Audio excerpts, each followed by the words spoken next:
皇祖母，这只是一个小小的答应，居然敢动手打皇上。更不可思议的是，皇上居然还不予追究，还破例给他封了一个什么笔墨侍书的职位，给他加倍的疼爱。岂有此理！岂有此理呀！小小的笔墨侍书，竟敢在大庭广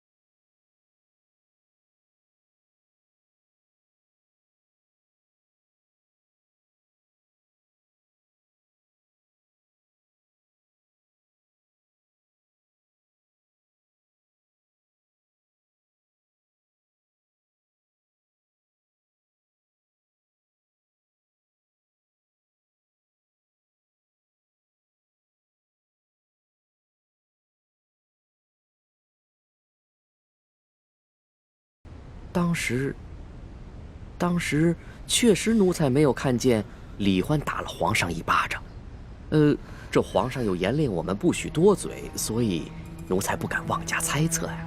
你这个老滑头！李德福啊，看来你真是有点老眼昏花了，该瞧到的你都没瞧到。太皇太后恕罪，奴才该死，请太皇太后责罚。李德福，你可是这宫里的老人了啊！你说说，冒犯了皇上，该当何罪？回太皇太后，冒犯皇上，那是死罪。那动手打了皇上呢？这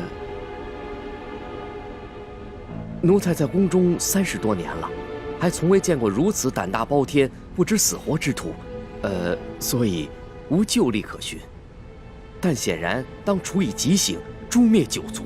李德福啊，你若不是皇后禀报了哀家，你还在那儿装聋作哑呢。奴才该死，奴才该死！哎呀，李德福啊，李德福，你服侍了哀家已经整整30年之久了。你可知哀家当下最担心的是什么？最害怕的是什么？奴才不敢妄加猜测。鳌拜专政，让我担心，但是我不怕。这吴三桂以兵自重，哀家也担心，但是也不怕。哀家最怕的是这宫里头再出现一个像董鄂妃这样的狐妹子，怕会毁了皇上，毁了我大清江山呐！太皇太后，您请放宽心，那李易欢她成不了董鄂妃，她是个汉女，况且自幼又定了亲，一旦她的未婚夫出游回来，那李欢就该出宫完婚去了。这汉女怎么了啊？定了亲又怎么了？当年这海兰珠就嫁过人，这太宗皇帝不照样爱若珍宝吗？董鄂妃一样，她还是先帝的弟媳呢，那先帝不是照样为她神魂颠倒了吗？这李易欢呐，比起这海兰珠啊、董鄂妃呀，真是有过之而无不及呀！居然还敢打皇上啊！皇上连这个都能忍，这说明把他纵容到什么地步了啊！李德福啊，这可是天大之事啊！你居然没向哀家禀报！奴才该死，奴才该死。不过，奴才也着实冤枉。这李易欢，他入宫之后，也未见得如何受宠啊，只不过册封了个答应。可是，谁想到，竟然到了今天这个地步啊！可见呢，这个李易欢是一个鲜毒之人呐。皇祖母，你可千万不能再纵容这个贱婢李易欢了，否则，只怕您担心的事情又要重蹈覆辙了。放心吧，只要哀家在，任谁他也翻不起这个波澜来。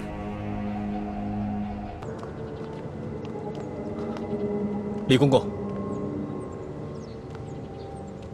太皇太后不是宣我来看病的吗？怎么把我带到这儿来了？有什么事情先进去再说啊。开门。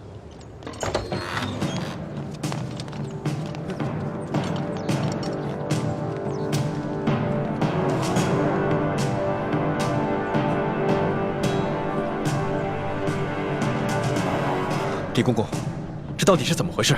太皇太后懿旨，将你们这些捉拿鳌拜有功的人聚在一起，每个人赐一杯御酒。龙小弟，我求求你去救救我哥哥，还有那些工人吧。他们犯了什么错？他们不就是看我打了你一巴掌吗？可是，他们就要因此失去自己的性命吗？这不公平啊！朕已经吩咐过所有人守口如瓶了，没想到还是传到了太皇太后的耳朵里去了。现在太皇太后已经下了懿旨，朕也不好公然对抗她的权威啊。太皇太后的权威，难道比那些人的性命还要重要吗？太皇太后要维护的是皇权的威严，这是紫禁城有很多规矩，不仅这里的大小奴才要遵守，连朕也必须得遵守。祸是我闯的，跟他们没有关系。之前打了你一巴掌，你打我吧，打我多少下都行。你别闹了，你以为这是小孩子过家家呀？现在做什么都来不及了，太皇太后不会放过你的。等她处理完你哥哥那些人，就会轮到你了。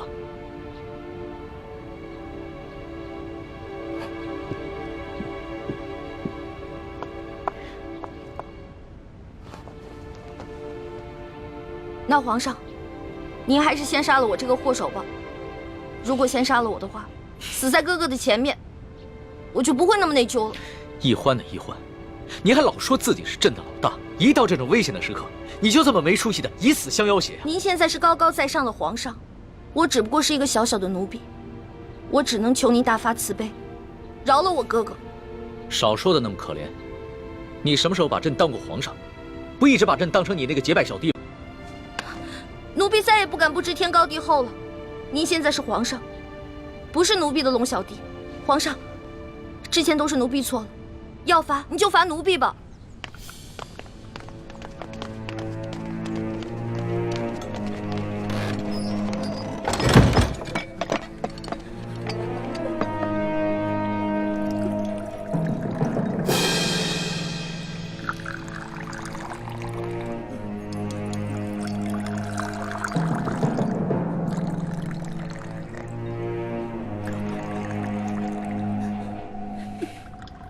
你先起来吧。我不起。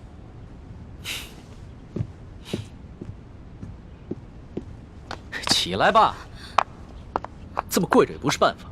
皇上，我求求您了，您能不能去救救他们呀？如果他们因为我而死，我肯定会内疚死的。楼下，皇上，你就救救他们吧。人自然是要救的，但你倒是说说，这要怎么说服太皇太后啊？您可以跟太皇太后讲齐桓公跟管仲的故事。当年，管仲为了救自家主子，向齐桓公射了一箭，但是那个箭正好射到了齐桓公的腰带上，齐桓公没有死。后来，齐桓公不计前嫌，任用管仲当了国相。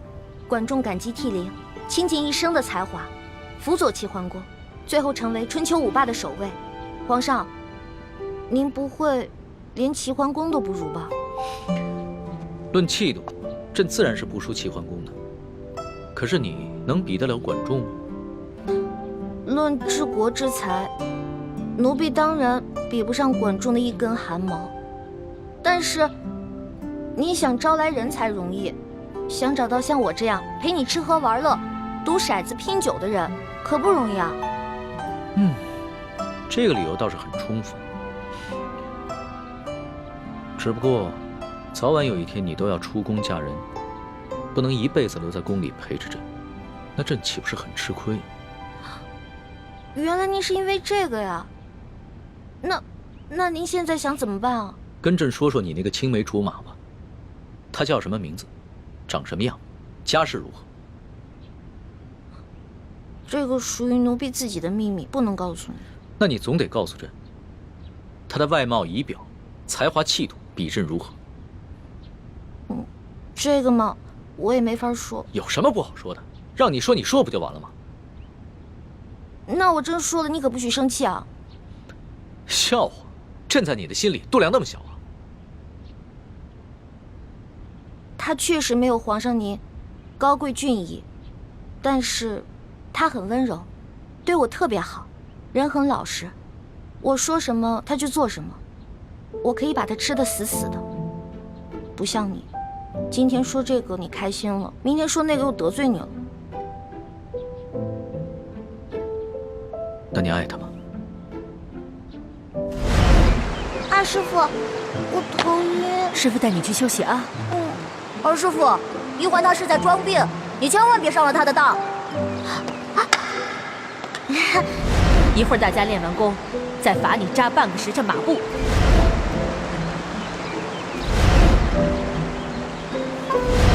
玉环妹妹，你别生我的气了好吗？环妹妹，这个给你，我们和好吧。核桃酥。那。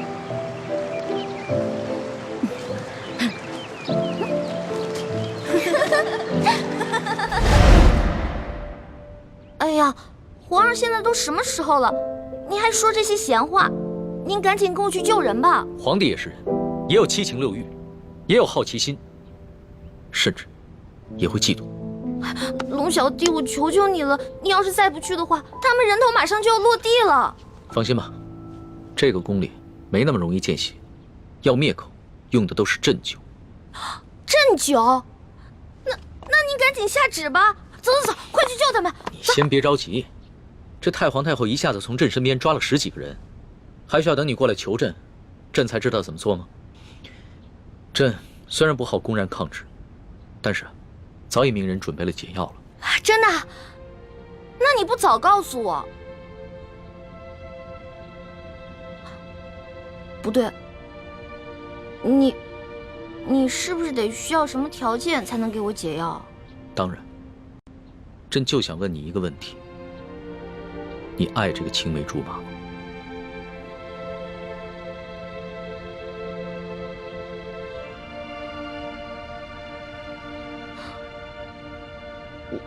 我不是不告诉你，说实话我也不知道，我只知道我们是青梅竹马，从小他就对我特别的好，以后我肯定是要嫁给他的。至于爱不爱，我自己心里也不清楚。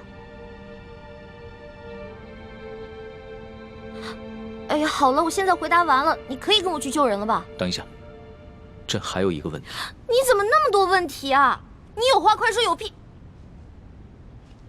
皇上，您问吧，您快点问。你爱朕吗？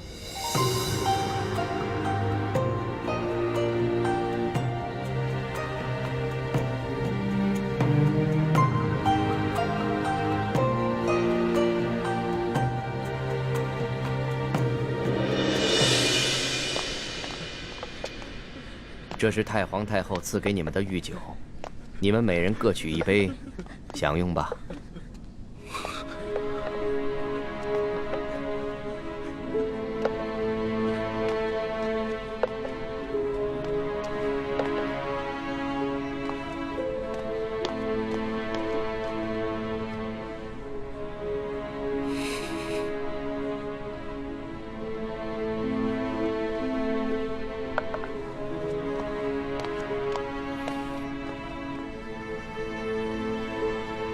这酒有毒。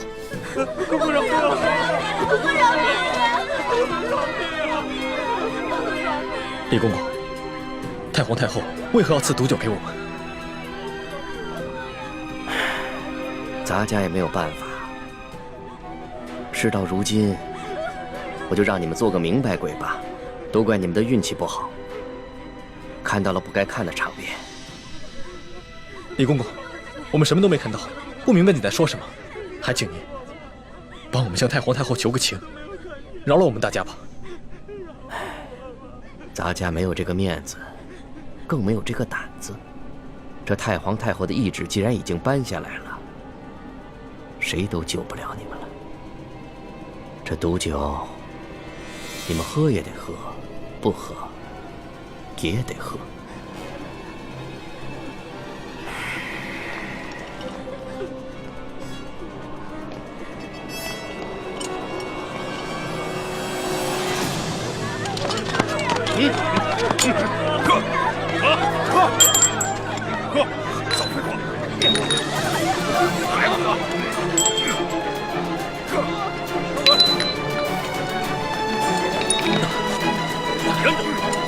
李公公，我有重要的话要跟你说。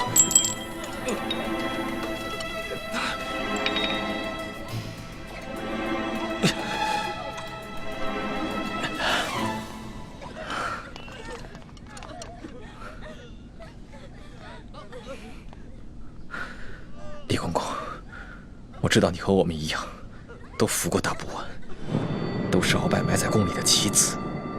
今天，你若不救我和这些宫人，那么你的秘密，我也不会再替你保守了。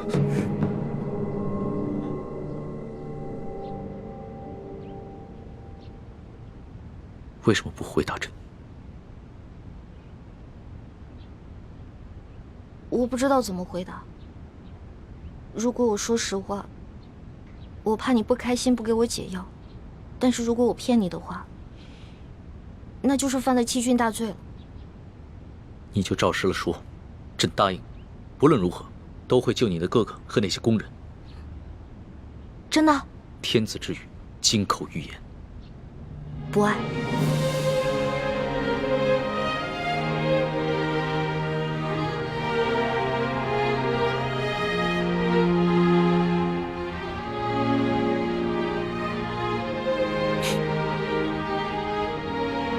这2个字说的真干脆，丝毫不顾及朕的感受。我之前就跟你说过，皇上是这个天下最不值得女人爱的人。可是作为老大，也许我会爱上结拜小弟龙三，但是作为奴婢，我永远都不可能爱上皇上。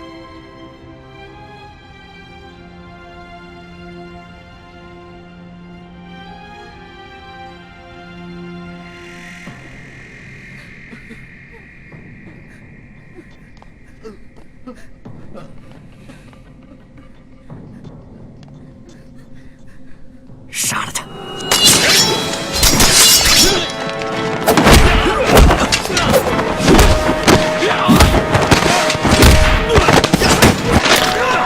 李德福，想不到你要杀我灭口！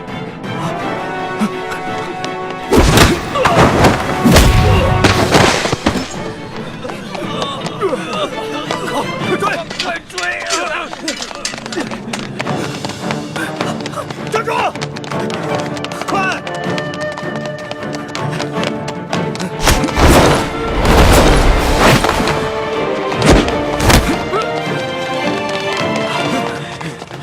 李太医，你杀了我，你也活不了。李德福，你别以为杀了我就没有人知道你是鳌拜的内奸了。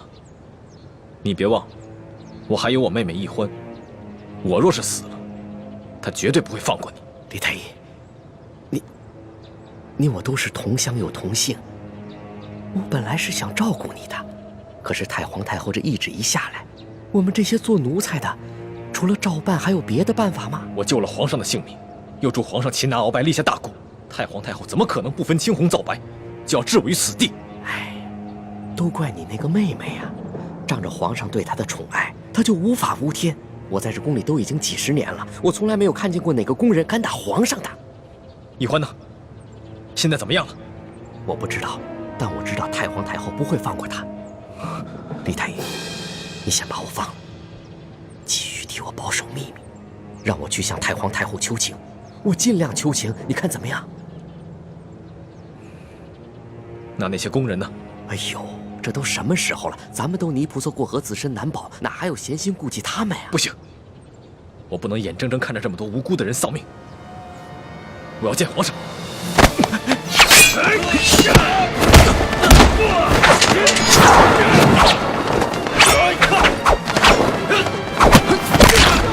住手！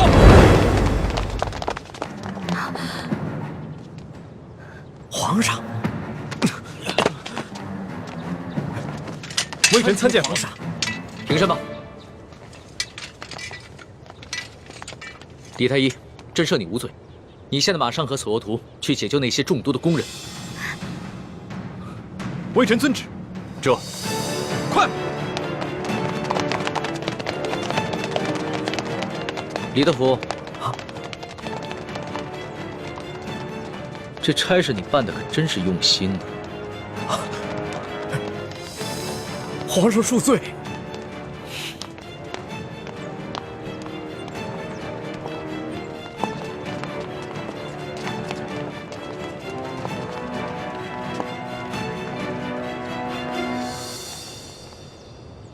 石叔姑娘，老奴也是实属无奈。石叔姑娘，您大人大量，不要记恨老奴啊！中堂大人，公公有礼了，宫中一切可好？中堂大人，您放心吧，一切尽在中堂大人的掌控之中。皇上好吗？皇上现在还是每天跟一些小伙伴们摔跤玩耍，无心朝政。他那都是故意做给老夫看的吧？当年顺治爷临终托孤的景象，老夫是历历在目。不过如今皇上翅膀硬了，不把我等老臣看在眼里了，是时候给他点教训了。啊，那中堂大人，您的意思是？每日给皇上一盅补药吧，接着看着他喝下去，懂了吗？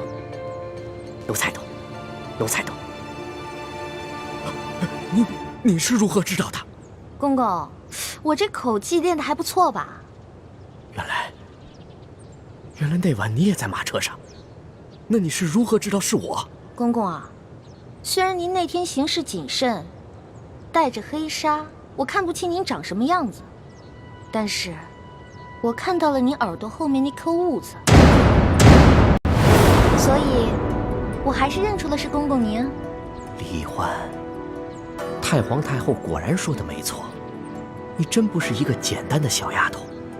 可是李公公啊，这太皇太后也看错了您啊，您也不是一个忠心的奴才啊。你到底想怎么样？李公公，您知道的，我这个人啊是不会害别人的，但是我最讨厌的就是那种害人的人。所以，只要您不对我们兄妹两个起什么歹心，那我们自然不会对您怎么样。但如果您的心里对我们兄妹两个，皇上，等等我。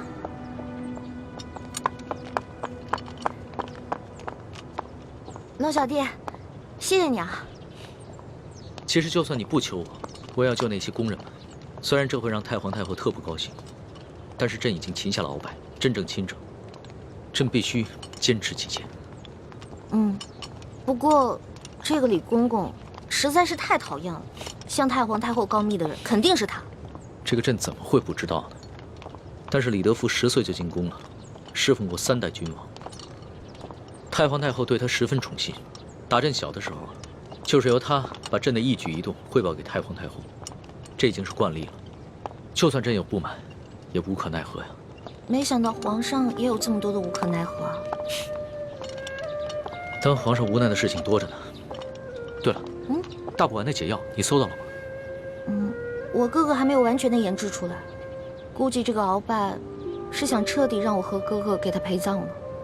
那怎么办？这鳌拜虽然已经擒下，但他毕竟是3朝元老，他的一生功过十分复杂，朕还没有想好怎么处置他呢。而且他的性子十分桀骜，无论如何，他都不肯交出大补丸的解药。龙小弟，我是你老大，自古啊，吉人自有天相，没问题的我。朕真的是没用啊，连你都保护不好。龙小弟，你可千万不要对我这么好，不然我会愧疚的。都快点，把药给我灌下去！把药赶快灌下去！快点，赶紧的，往这敲开，给我喂出去！快！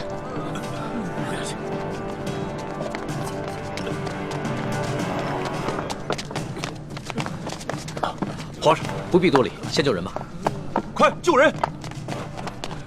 皇上，我已经安排他们把药都给灌下去了。那他们是不是得救了？药已经喂下去了，命是保住了，但是什么？但是，这酒毒性实在太烈了，纵然服下解药，毒素也早已侵害了他们的咽喉。从今以后，他们再也不能说话了。张嘴。你是说，他们以后都是哑巴了？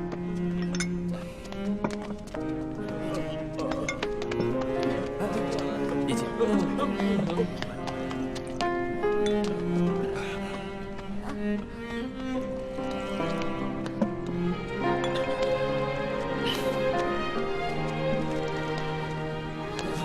是我害了你，对不起，都是我害了你们。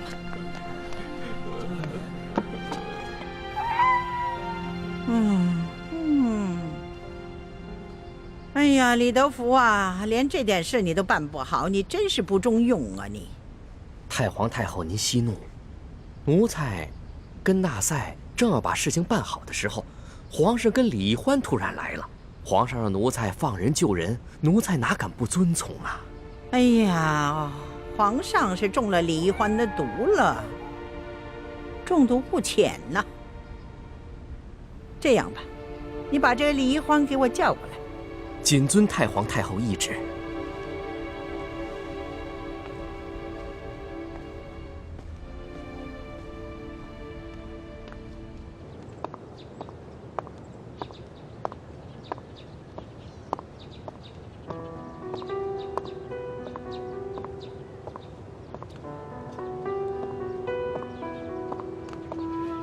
龙小弟，没想到我冲动打了你一巴掌，居然害了这么多无辜的人。朕也没想到事情会发展成这个样子。在朕的心中，一个好皇帝，与其让臣民们畏惧，不如让臣民们敬爱。难怪人们都说伴君如伴虎。你现在明白为什么我说你是全天下最不值得女人爱的男人了吧？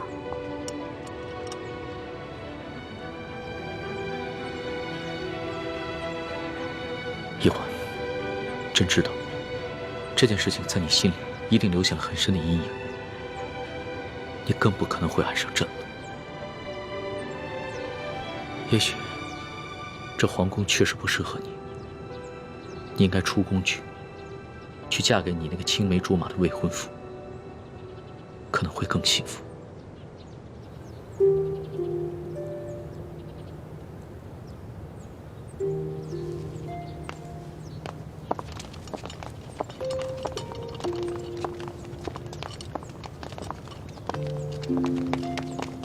奴才参见皇上。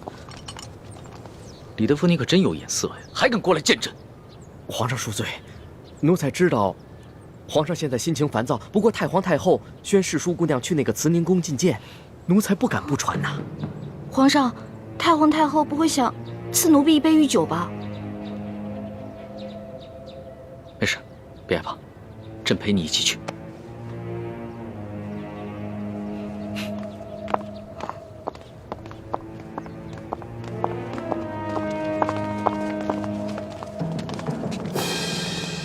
皇上驾到！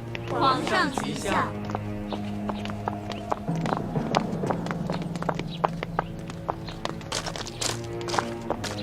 平身吧。谢皇上。你先在外面候着，朕进去跟太皇太后先说说。皇上，奴婢这颗脑袋能不能保住，可就靠皇上你了。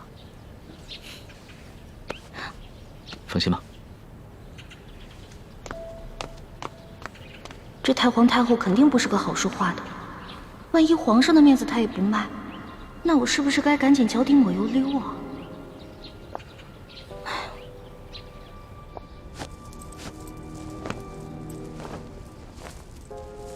皇祖母吉祥。起来吧。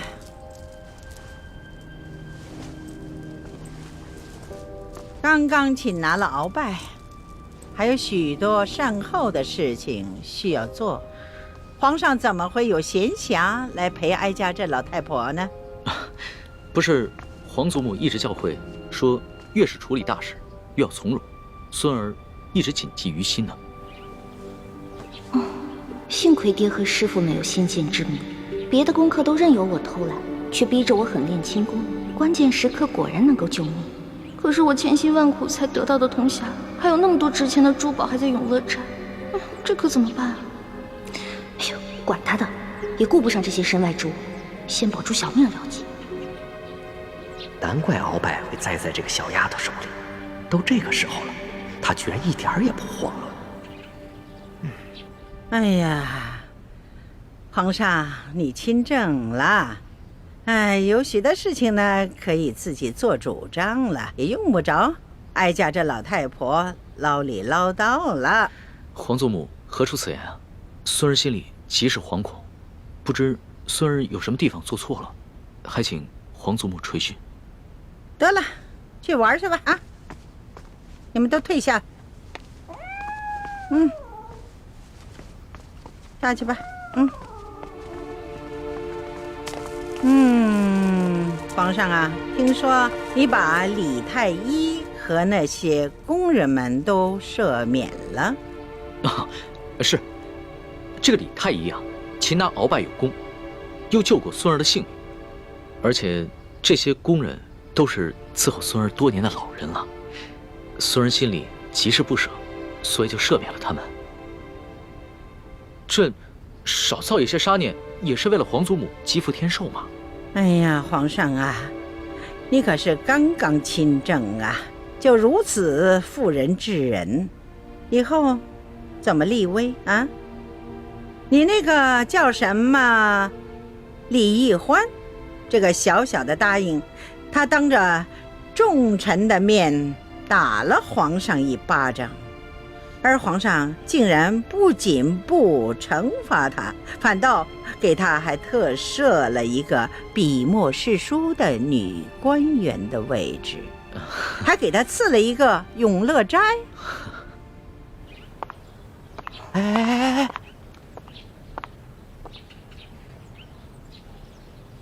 这些做奴才的可真小心，唯恐听到了不该听的，都站得远远的。我可顾不了那么多了，我得认真的听着，万一龙小弟顶不住了，我好赶紧溜啊！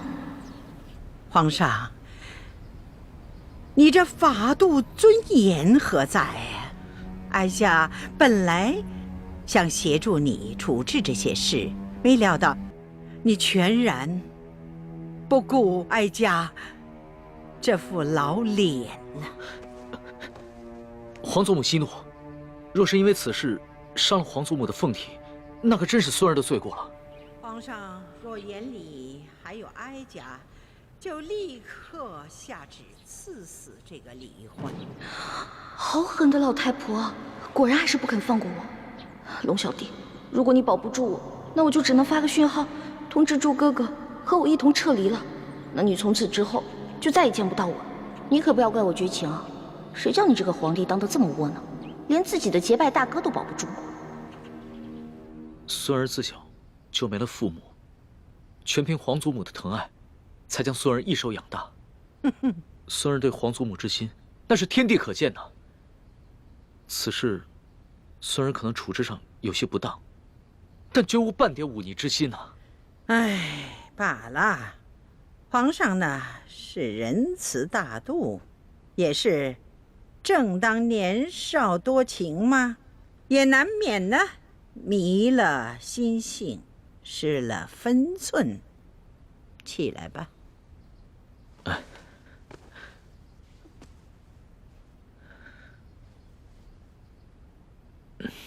皇祖母，您先消消气。这个义欢呢，是孙儿在出宫微服私访的时候结识的。那个时候，孙儿一时玩性大发，就假冒侍卫龙三的身份和他结了拜，还谎称自己是皇上的替身。没想到他还真信了，所以他后来才打了孙儿一巴掌。其实吧，他不是冒犯龙威，他只是把孙儿当成了他那个假冒皇上的结拜小弟了。他居然不知道你是皇上。是啊，这个义欢出身草莽，没见过世面，性子又天真烂漫。孙儿也是一时兴起想骗他，没想到他还真信了。为了帮孙儿这个所谓的替身对付鳌拜，他还不惜性命，与鳌拜那是以死相拼呢。若是宫里的其他人对孙儿不敬，那自然是死不足惜。可是义欢她只是一个重情重义的傻丫头，又何必与他一般见识呢？哼，原来在你心里，我就是一个傻丫头。你认我做老大，就是为了戏弄我找乐子吗？皇祖母，说实话，这宫里又有哪一个女子肯为了孙儿不惜性命，与鳌拜以死相拼呢？就看在他对孙儿这份难得的情谊上，饶了他吧。皇上，能说一句老实话吗？你是不是真的为这个李易欢动了心了？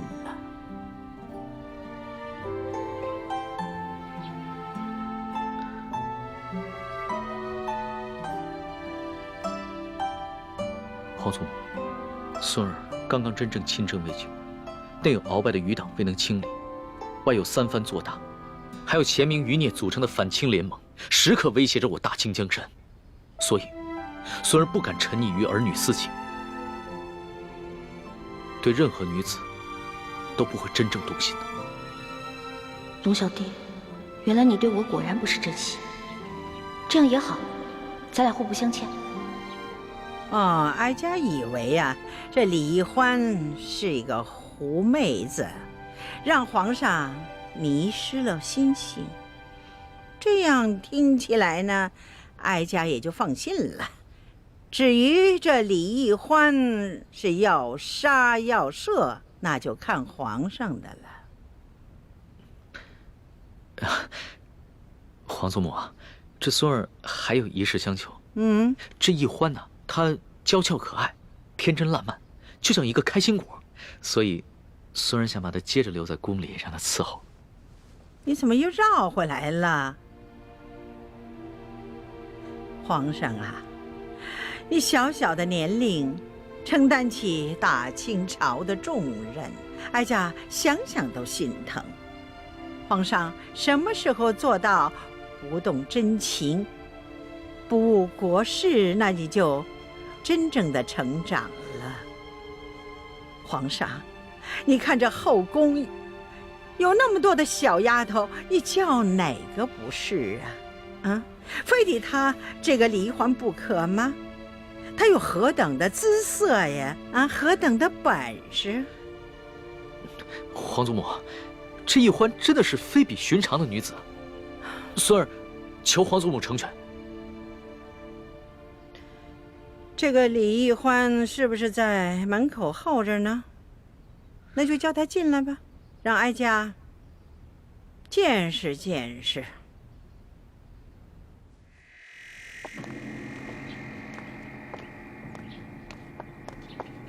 太皇太后和皇上宣世淑姑娘觐见。是，奴婢遵命。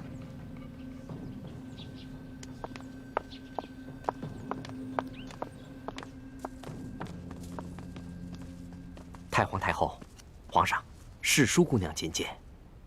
太皇太后吉祥，皇上吉祥。果真是一个灵秀的人儿。你盯着哀家做什么？哦，奴婢只是好奇，原来太皇太后长这么好看呀，慈眉善目的，就跟画里走出来的观音菩萨似的。你不必在这里花言巧语。李易欢，你可知罪？奴婢知罪。你知什么罪？讲来给哀家听听。奴婢白长了一双眼睛，没有认出来皇上就是货真价实的真龙天子。奴婢更是长了一个猪脑，居然皇上说什么，奴婢就信什么。你看，皇上，你看这小丫头啊，她哪里是在认罪呀？她分明的是拐着弯的数落皇上。皇祖母，这丫头一向如此，心直口快，不知轻重。那你就起来吧。谢太皇太后。太皇太后，奴婢说的都是真的，没有骗您。当初奴婢看上皇上穿着龙袍，坐着龙辇，回到御书房的时候也觉得好奇，奴婢就追上去问皇上：“哎，你到底是皇上还是龙三啊？”结果皇上一脸严肃地跟奴婢说：“嘘，小声点，我当然是龙三，不是皇上。”你不是皇上，可是为什么外面那些人都跪下叫你皇上呀？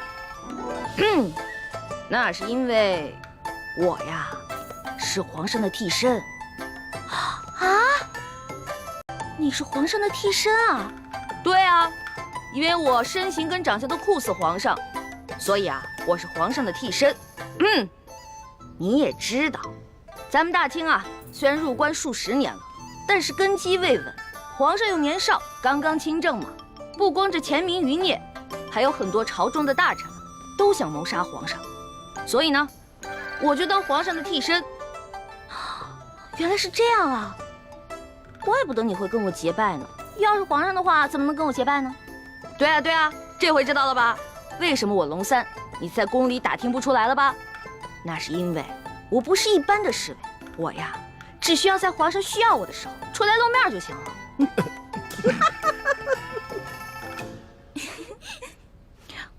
太皇太后，你们都笑什么呀？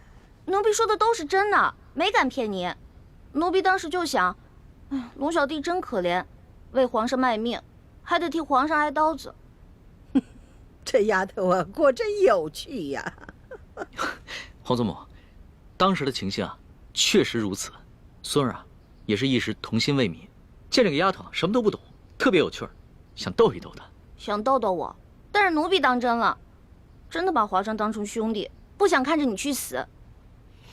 太皇太后，奴婢真的以为他要去跟鳌拜拼命，所以就把身上的金蚕背心脱了下来，给了他，还陪着他一起去跟鳌拜拼命。要不是我哥哥及时赶到，恐怕我跟皇上就……瞧这丫头啊，委屈的哟。得了，哀家呢就饶过你了。真的？谢太皇太后，还是太皇太后好，不像皇上就知道欺负奴婢。哀家听说你在大庭广众之下，当着那么许多的大臣们的面，打了皇上一巴掌，是吗？哀家着实的恼怒啊！没想到，就像皇上说的，你只不过就是一个不懂规矩，而且呢，还对皇上有恩有义的一个小傻丫头。所以太皇太后，您的意思是，可以饶恕奴婢啦？不，你毕竟打了皇上，你这叫犯上啊！要是对你不进行惩罚，哀家和皇上的威严何在呀？太皇太后，您还要罚奴婢啊？哀家对你呀，是死罪可免，活罪就不能饶啊。这么着吧，你哪只手打了皇上，那就伸出哪只手来，就得挨打50手板。太皇太后，我爹跟师傅从前总打我手板，我都打怕了，能不能换一个不打手板啊？死罪都给你免了，你还在讨价还价呀？不是，奴婢不敢还价，只不过奴婢是用右手打的皇上，可是奴婢这右手受了伤，还缠着绷带呢。太皇太后，您看。是啊，皇祖母，奕欢手上的伤啊，还是为了救孙儿，被鳌拜用匕首给刺的。这伤口又长又深，这血好不容易才止住的，现在还没愈合呢。那就伤好了再打。太皇太后，您就饶了奴婢吧，奴婢知错了，奴婢以后再也不敢了。这样吧，哀家呢再给你一个机会，哀家出3个题目，你要是答对了，就免去这50手板。考试啊？奴婢最怕考试了，能不能不考试啊？你这个小丫头啊，又怕死，又怕挨打，又怕考试，那怎么着？那是挨杀头呢，还是挨打呢？还是应考试呢？那还是应考吧。不过太皇太后，您出的问题会不会根本就没有答案啊？哎呀，哀家怎么用这种方式来对付你这个小丫头啊？哀家出的题目是有答案的。是，太皇太后息怒，是奴婢小心眼了。那请太皇太后出题吧。告诉你小丫头啊，这后宫之主是皇后，就由她来出这3道题。1个时辰之后回来再考你。是。谢太皇太后。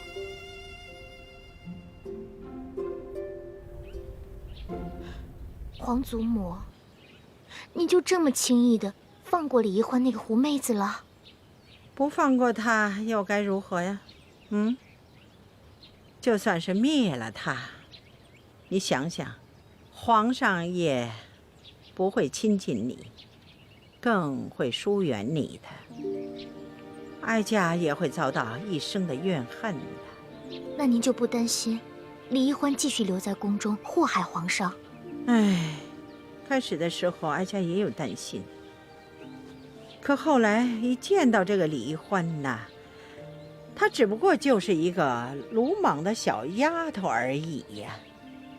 皇上也就是少年心性，找一个新鲜有趣的玩伴而已。所以哀家呢，想放她一马，等待以后视情形而定吧。既然皇祖母都这么说了，那妾身就暂且忍耐了。哀家出了这3道题，一是为了考量一下这李易欢，二呢，也好给皇后一个机会。现在呢，这前面这2道题呢，就由皇后来出，最后这道题由哀家来把关。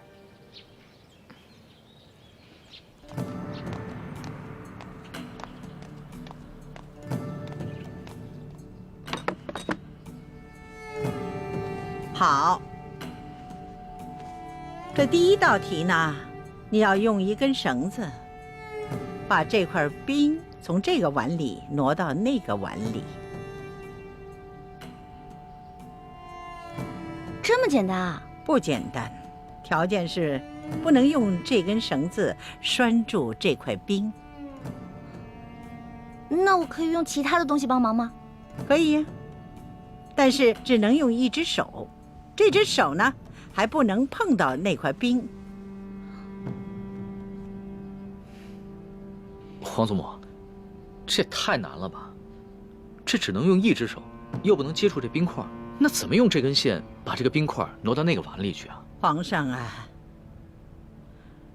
若是这丫头认输的话，哀家就让李总管给你做个演示。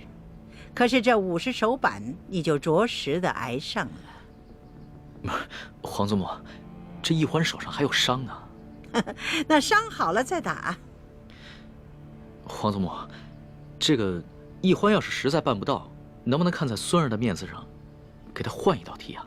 哀家是一再让步啊，已经给皇上足够的面子了。皇上，不用再替奴婢求情了，奴婢已经想到办法了。真的？你确定啊？请太皇太后跟皇上给奴婢一点时间，奴婢要去拿一样东西。可以呀，不过你得快点儿，不然的话这块冰就化了。谢太皇太后，奴婢告退。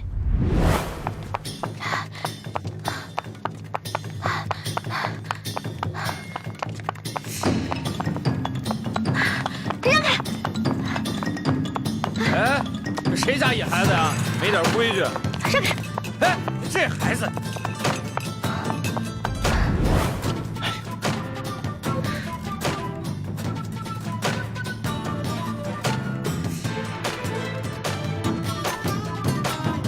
这丫头怎么还不回来？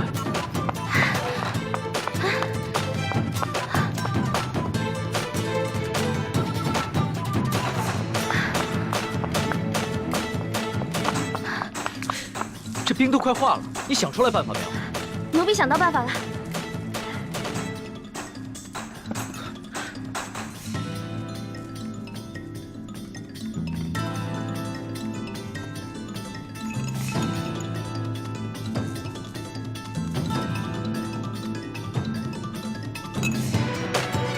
好了，稍等片刻就可以了。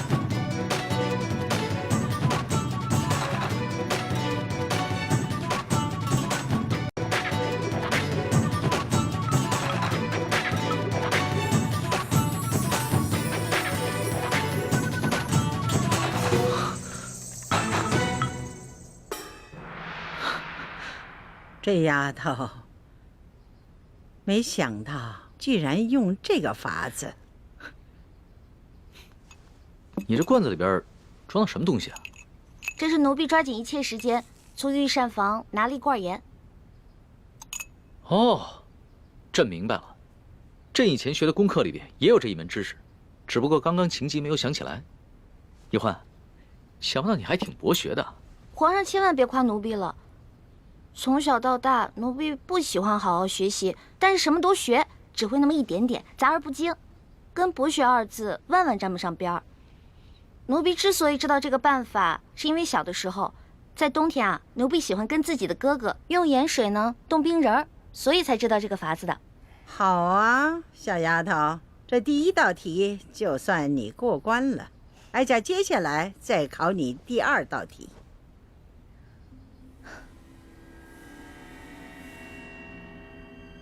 你数数，横着数多少，竖着数多少，一共多少个铜板？数数。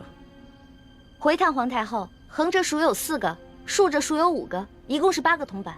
好，你就从这8个铜板里头拿出1个铜板来，把这2列铜板变成都是5个。啊？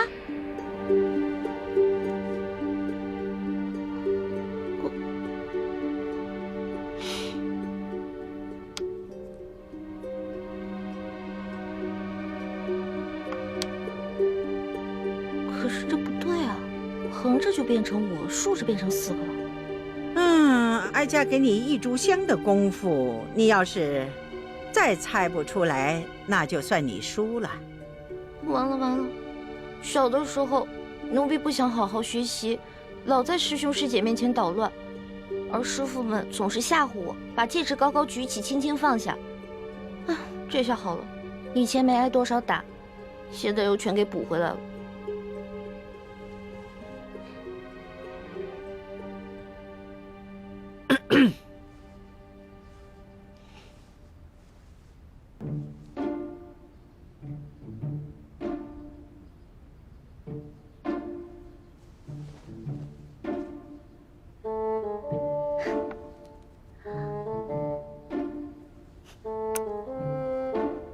太皇太后，您只说了只能移动1个铜板，但您却没有说不能重叠。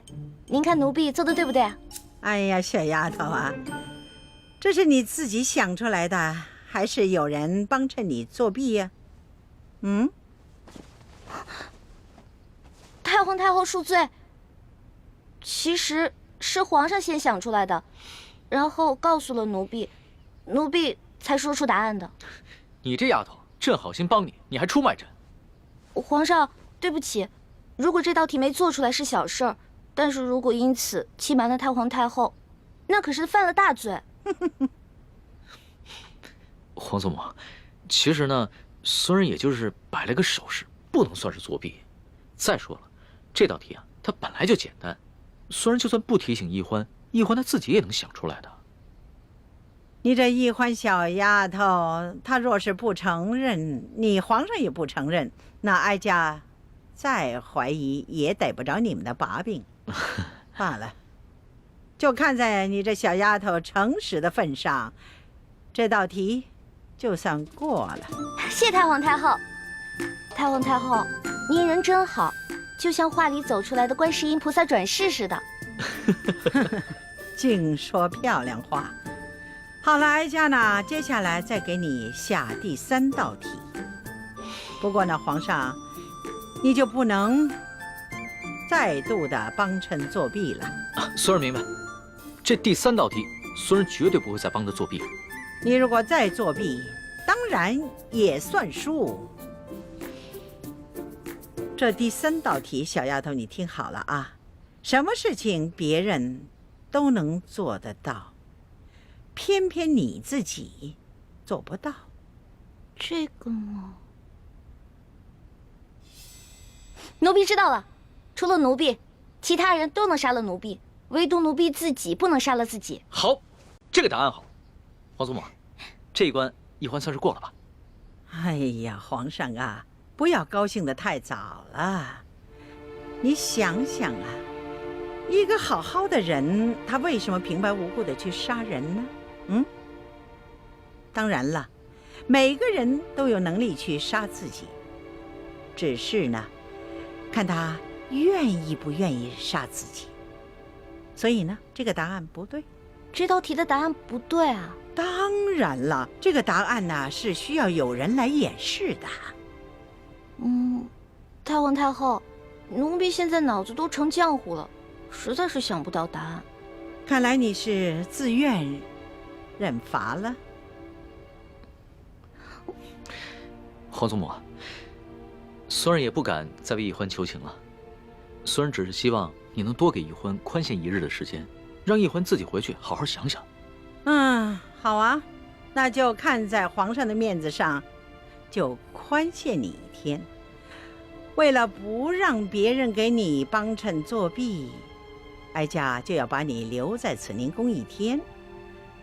待到明天这个时辰，你要是再答不上来，那就要着实挨打了。谢太皇太后。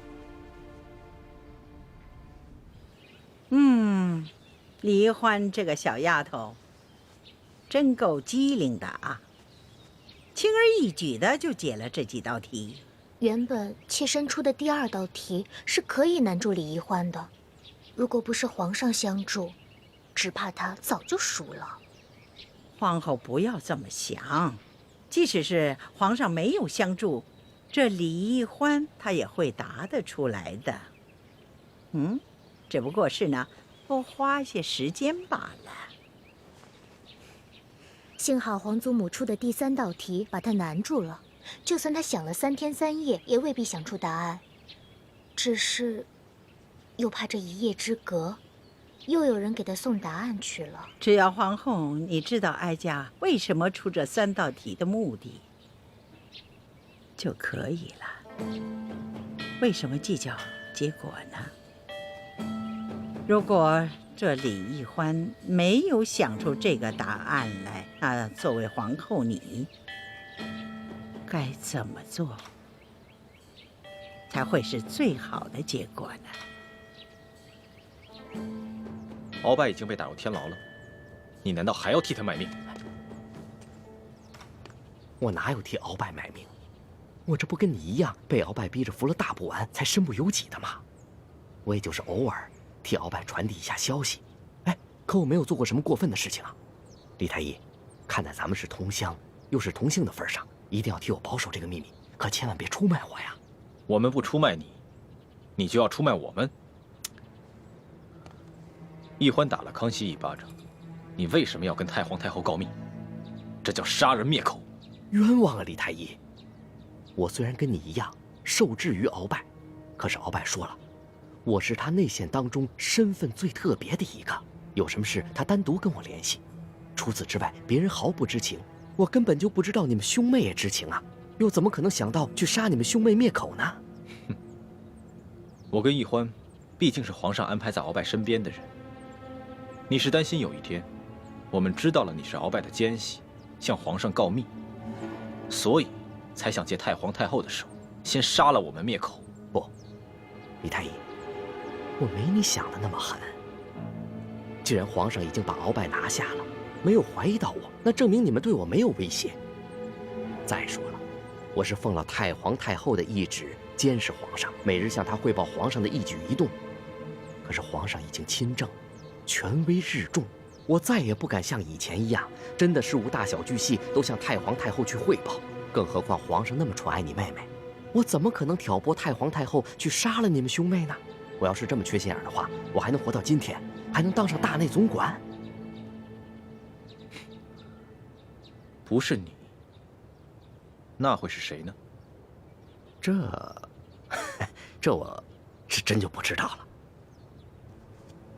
在皇宫里啊，这人际关系复杂着呢，你都不知道这背后谁拿着谁的钱，替谁办这事儿呢。好吧，我暂且相信你。看在咱们是同姓同乡的份上，这事儿就这么过去了。以后啊，我们要多多相互照应才是。对，相互照应，相互照应。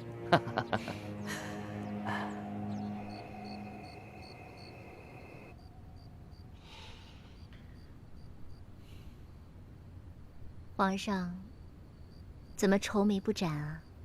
是在为宜欢妹妹烦心吗？太皇太后出的最后一道考题实在是太难了，朕想破了脑袋，也想不出答案来。妾身想来想去，也想不出什么办法